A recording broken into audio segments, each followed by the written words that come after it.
The Talmud in Tractate Avodah Zarah, bottom of page 17a, relates the following story.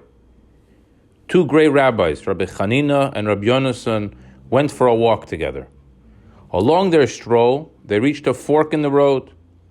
One road opened onto the door of a temple of idol worship, and the other road opened onto the door of a brothel.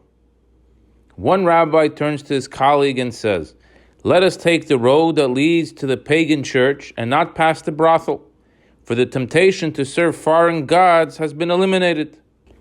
His colleague looks at him and says, "Let us take the road that leads past the brothel and control ourselves from any immorality.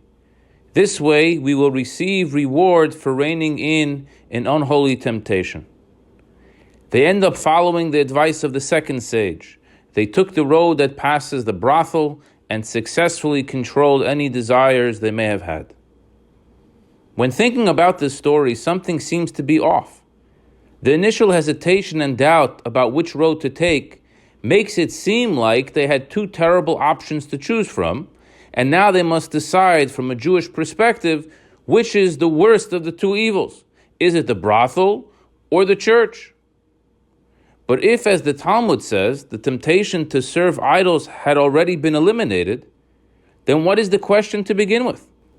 When the rabbi walks by the brothel, he will see inviting, very scantily dressed women, which will most likely trigger unholy thoughts and temptation. Whereas when he walks by a pagan church, all he will see is stones, bricks, wood, or cement, not exactly what triggers a person's unholy thoughts and behaviors. So what's the question these rabbis had? It seems so clear that they should take the road passing the church and not the brothel. To understand this exchange between these two great rabbis, we must first recognize the fact that everything in this world exudes an energy. We know this very well in reference to people. Positive people give off a positive vibe. When you're in the presence of a positive person, you too become infected with an uptick in positive energy. Likewise, when one is around negative people with negative energy, even though I may be a positive person, just being in their presence infects me with a negative outlook. The concept that everything has an energy goes way beyond people and personalities. It goes beyond what one can initially see with the eye and feel with the hand. So much of it is subconscious. Companies spend millions and millions of dollars researching colors and what vibe the different shades of color give off. Shapes, fonts, size, the different types of materials. You name it, everything has a unique energy and force. A house of idol worship is a place saturated with ungodly energy.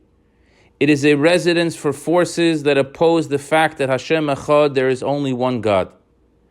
But the unholy energy is not contained in the four walls of the building. Just as a person's personality spreads and affects others, so too the structure exudes its unholy energy and affects its surrounding area as well. And this was the question the rabbis had. While true, we won't be tempted to walk inside the church building and begin to worship idols, but can we risk just walking by the building and being infected by its unholiness? Our souls will be harmed from it. It will cause us to be slightly less sensitive to matters of kedusha, to matters of holiness and godliness. This road and its spiritual harm was as real to them as the road and spiritual harm that the other road presented. We live in a time of unprecedented access to Torah, mitzvahs, and holiness. To engage our minds and hearts in matters of kedusha is easier today than it's ever been. Yet at the same time, there is a newfound apathy. In many ways, we've become desensitized. We don't recognize the potential spiritual harm caused by a seemingly innocent pleasure stroll in an unholy zone. Historically speaking, Jews were super careful with the words we used, the images we brought into our homes, and the figurative roads we traveled on. Being sensitive to these concepts leads to having our healthy spiritual senses intact. Especially at this time of year, we too should not let our guard down. Not every goyish party must a Jew attend, and not every unholy word must a Jew say. We are blessed and privileged to be a child of Avram, Yitzchak, and Yaakov, Sarah, Rivka, Rachel, and Leah. We can be moral, upstanding, ethical, friendly Jews as a minority in a foreign land, and at the same time retain our unique identity with pride. As Jews, let us be a little more sensitive to our own soul and never put it in a position where it can be infected.